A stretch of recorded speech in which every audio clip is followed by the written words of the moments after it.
Olá pessoal do quinto ano, tudo bem com vocês? Hoje vamos começar aqui a aula na matéria de Geografia, na página 28. Nas aulas anteriores nós estávamos falando sobre fontes de energia. Então energia renovável, né, que é aquela energia onde nós podemos renovar, e a energia não renovável, tá bom? Que são aquelas energias que nós não conseguimos utilizá-la novamente, tá? Por exemplo, energia de carvão, do petróleo, né, de fósseis, tá bom? Então são energias que nós não conseguimos reutilizá-la, tá? Aqui na página 28, olha só, temos duas imagens, tá bom? São duas imagens numa ilha, tá? E aqui tá pedindo para comparar as fotografias, tá? Então, identificar a diferença. Na primeira, nós temos o que? Olha, a maré está alta. Nós conseguimos ver a água, estão vendo? Na segunda, a maré está baixa. Então, não conseguimos ver a água.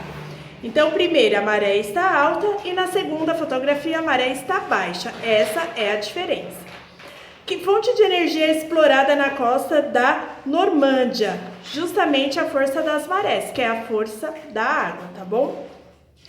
Então, aqui nessa parte de baixo está falando sobre as energias não renováveis, né? Que elas são fontes não renováveis vindas do carvão, do petróleo, do gás, tá? Aqui, nessa página 29, fala aqui sobre a energia do carvão. O carvão é uma rocha, né? E ele é a principal fonte de energia utilizada nos fornos das usinas. Aqui embaixo fala sobre o petróleo e o gás natural, que também são fontes não renováveis. Na página 30, aqui está mostrando, né, nesse desenho aqui, no início deste século, a descoberta de grandes reservas petrolíferas, que é o petróleo. Então, o petróleo, ó, fica bem escondido, bem lá no fundo mesmo, tá, do solo. Aqui mostra um gráfico, né, sobre as minas de energia. Na página 31 também falamos sobre energia limpa e energia poluente. Então, algumas energias são renováveis e elas não têm substâncias tóxicas. Outras, ao contrário, são poluentes e têm substâncias tóxicas, tá bom? Como de combustíveis, tá? Na página 32, aqui está falando, né, sobre aquele terremoto que eu falei para vocês, que teve um terremoto, e nesse terremoto vazou, né, teve aí um vazamento de radioatividade e aí atingiu aí algumas cidades, tá bom? Apesar que hoje em dia, né, o governo fala que está tudo certo, que não tem mais perigo, mesmo assim, não sabemos se a população ainda corre riscos ou não, mas a população diminuiu bastante. Então, página 33 também é correção, tá? Vamos lá. Como se dividem as fontes de energia de acordo com a durabilidade de suas reservas? Cite 3 exemplos para cada grupo. Então, a divisão é renováveis e não renováveis. Eu escrevi aqui em cima porque não tem espaço aqui, tá? Para renováveis, tem energia solar, eólica e biomassa. E para não renováveis, eu tenho minérios, ondas e gás natural. Como se divide as fontes de energia de acordo com os impactos causados sobre o meio, principalmente em relação à atmosfera? Cite 3 exemplos. Então, se divide em poluentes e limpas. Para P é para poluentes, tá? Temos fósseis, petróleo e carvão. E para limpas temos solar, ventos e águas. Então são energias que aqui poluem o ar e aqui na limpa não poluem. A imagem a seguir corresponde a uma usina de energia atômica nos Estados Unidos em 2018. Que vantagens e desvantagens podem ser atribuídas ao uso dessa fonte de energia? Então aqui V de vantagem que ela tem poucos gases, tá bom? Ela solta poucos gases. E D, que é a desvantagem, é o vazamento, né? Então, assim, existem alguns riscos de vazamento. Então, aí acaba sendo uma desvantagem. Há alguma fonte de energia cuja utilização não causa impacto no meio ambiente? Justifique sua resposta. Não, tá bom? Mesmo as energias limpas, elas podem aí sofrer alguma interferência, né? Provocar aí alguma interferência. Então, todas causam, tá bom? Não tem nenhuma 100% segura, tá? Em português, lá na página 58, temos uma correção. Oração, sujeito, verbo e complemento. Então, oração é o mesmo que frase, sujeito é a parte principal da frase, verbo é aquela palavrinha que indica a ação, verbo sempre é uma palavrinha só, tá? E complemento é o restante da frase. Vamos lá, então. No texto 2, cada bloco de informações é iniciada por uma oração em destaque. Leia algumas delas. Histórias ensinam novas palavras, histórias facilitam o aprendizado, histórias estimulam a criatividade. Qual é o sujeito? Histórias, histórias e histórias. Verbo: ensinam, facilitam e estimulam. Complemento: novas palavras, o aprendizado e a criatividade, tá? Leia essa frase. As crianças imaginam um mundo melhor. Sobre o que ou quem se está declarando algo? Sobre as crianças. Qual é o sujeito e o núcleo do sujeito? Então, o sujeito, as crianças, núcleo, que é a parte principal do sujeito, só crianças. Qual é o verbo e o complemento? Verbo é imaginam, complemento, o restante da frase, um mundo melhor. Polissemia, ato ou efeito de ligar, ligamento. Na frase histórias fortalecem a ligação entre o adulto e a criança. Qual é o significado da palavra ligação? Amizade. Escreva uma frase em que a palavra ligação tem o significado do verbete. Então quer dizer ligar, tá? A ligação entre essas máquinas está errada. Polissemia é a característica das palavras de assumir muitos significados. Ao ler e escrever é preciso ter atenção a esse aspecto, a fim de não comprometer o entendimento do texto. Relacione as frases aos significados da palavra vaso. Letra A. As rosas enfeitaram o vaso. É o mesmo que recipiente para líquidos, sólidos ou flores. B. No banheiro a faxineira lavou o vaso. É o mesmo que peça sanitária, geralmente de louça. E letra C. Graça está com os vasos sanguíneos dilatados. É o mesmo que canal em que o sangue circula. Então, essa foi a correção em português. Pessoal, agora vamos lá para o nosso livro fininho de caligrafia. Em caligrafia, na página 31, era para vocês copiarem a frase e substituir as palavras que estão destacadas por outras de sentido igual, tá bom? Para evitar a repetição. Então, na letra A, pode ficar dessa forma. Cães e gatos gostam de comer ração, no lugar de ração. Esse alimento também garante a saúde dos animais ou dos pets, tá? Letra B. Leões buscam suas presas à noite. No lugar de leões, esses felinos podem comer até 35 quilos de carne em um dia. Então, vocês trocaram essas palavras grifadas por outras que têm o mesmo sentido, tá bom? Então, isso é um texto coeso, tá? Que não tem tantas repetições. Pessoal, agora vamos lá para o nosso livro de História. Em História, aqui na página 34, temos uma correção. O conteúdo fala sobre patrimônios ameaçados. Então, existem algumas situações que ameaçam a preservação de alguns patrimônios. Nós vimos que tem a ação da natureza, né? Chuva, poluição, umidade. Vimos que também guerras e conflitos também atingem e destroem, né?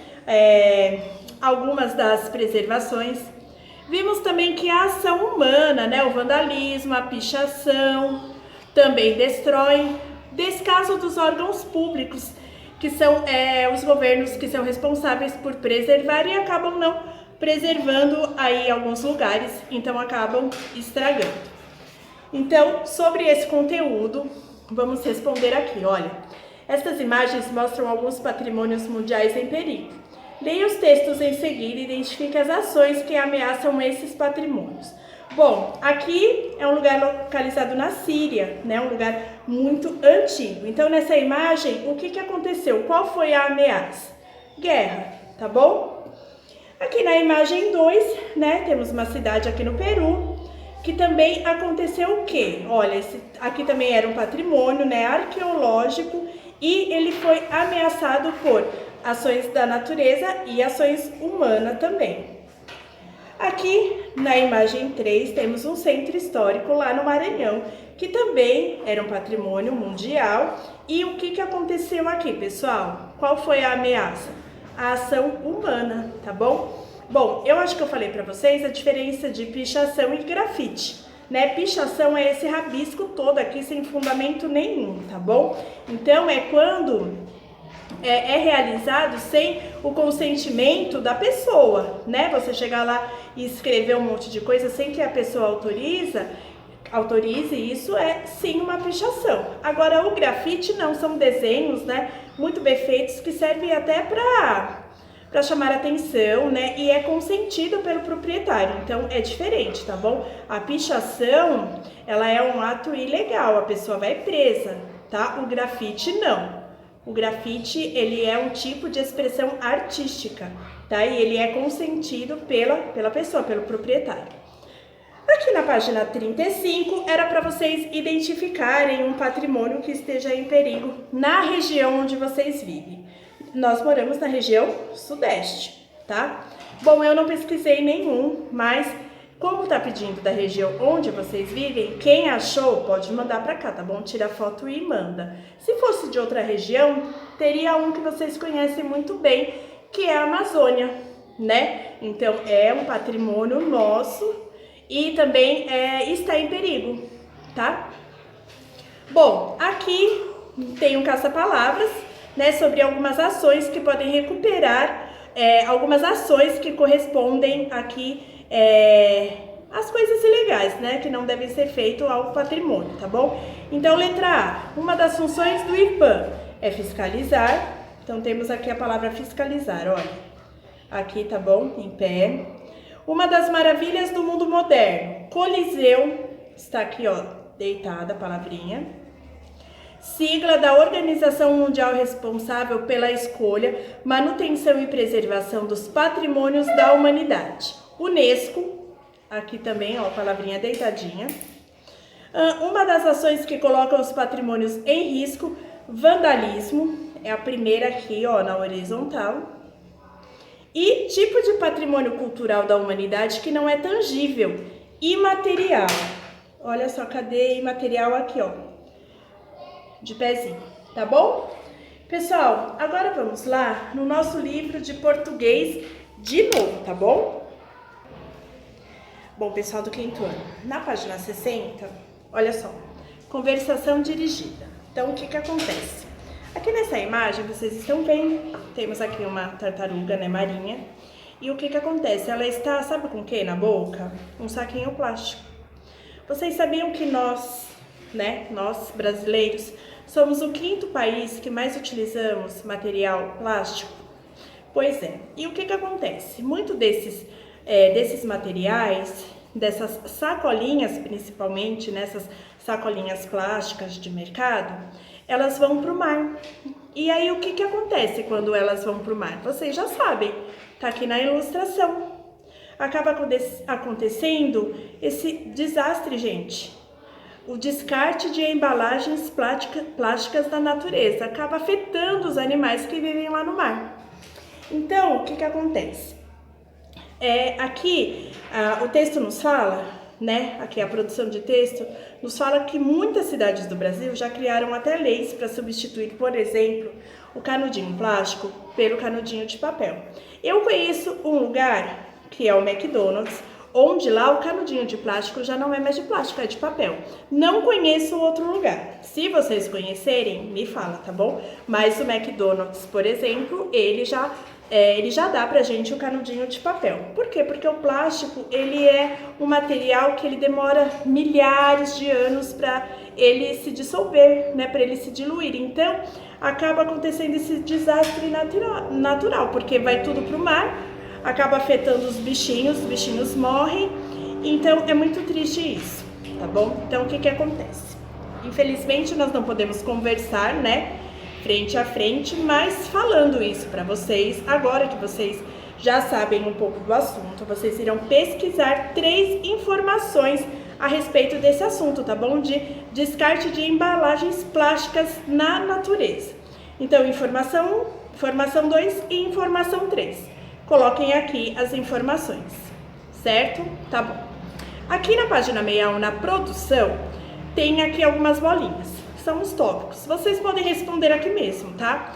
Então, você usa sacola plástica e canudinhos plásticos? Sim ou não? Tá bom? Então, vocês podem responder aqui, são respostas curtas, tá? Não precisa ser nada muito comprido.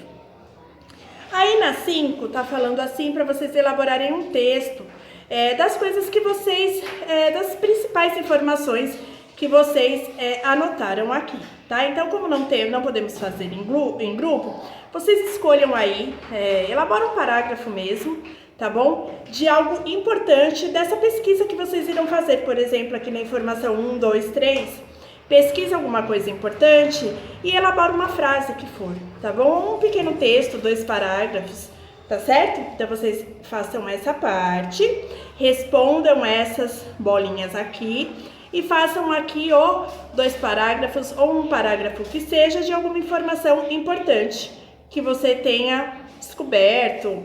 Como, por exemplo, a professora acabou de falar, né, que o Brasil é o 5º país a utilizar aí sacolinhas plásticas. Então, vocês podem obter outras informações e aí anotem aqui, tá bom? Bom, pessoal, para concluir a aula de hoje, vamos lá para o nosso livro de Educação Financeira. Bom, pessoal, em Educação Financeira, ainda falando sobre pizza. Que delícia, né? Nós vimos aqui algumas informações sobre pizza. Então, nós vimos aqui que nós podemos criar inúmeros sabores de pizza, certo? Então, com uma pequena variedade aqui, né? Pequena entre aspas, né? Pequena variedade aí de ingredientes, nós podemos criar a pizza do nosso gosto. Nós sabemos que todas as pizzas, elas carregam a massa, o molho, né? Então, isso é de lei, tá bom? Bom, nós vimos aqui que existem lugares que oferecem muitos e muitos sabores de pizza. A pizza geralmente tem 8 pedaços. Nós vimos também que a pizza mais antiga do mundo é a Margherita. A pizzaria mais antiga está em Nápoles, tá? Porque pizza é uma comida típica da Itália. Ela é italiana, tá bom? Depois que a pizzaria chegou aqui no Brasil, mas ela é uma comida italiana, tá? Bom, então nós vimos aí algumas informações. Olha só, que legal, gente. Aqui na página 34 e na 35, vocês irão recortar aqui alguns ingredientes e montar a pizza da preferência de vocês, tá bom? Que delícia, caprichem, mandem foto, tá bom? Já tô até com água na boca. E na página 37, pizzaria por dentro e por fora. Então, o que acontece? Aqui o texto nos fala que geralmente uma pizzaria vende pizza, claro, né? Mas também já existem pizzarias que vendem outras coisas, que oferecem outros tipos de serviços e eu tenho certeza que vocês sabem disso. Aqui temos um exemplo, olha, tem pizzaria que já tem estacionamento, que tem espaço para criança, que faz entrega, que o atendimento é pelo aplicativo e que tem até, olha, uma oficina de pizzas. Então, algumas pizzarias oferecem esses tipos de serviço, para vocês verem como é que é a modernidade, né? São aí trabalhos evoluindo. Então, vocês irão responder a questão 1, a 2 e a 2, tá certo? Aqui é uma resposta pessoal e aqui, se vocês conhecerem quais outros produtos uma pizzaria costuma vender, né? Não, pode vender refrigerante, que vende. Qual pizzaria não tem refrigerante hoje em dia, né? Ou um suco. Tem até sobremesa, né? Mousse de maracujá. Nossa, tem uma variedade de coisas, gente. Então, respondam, tá bom? Bom, por hoje é só, pessoal. Até a nossa próxima aula, tá bom? Tchau, tchau.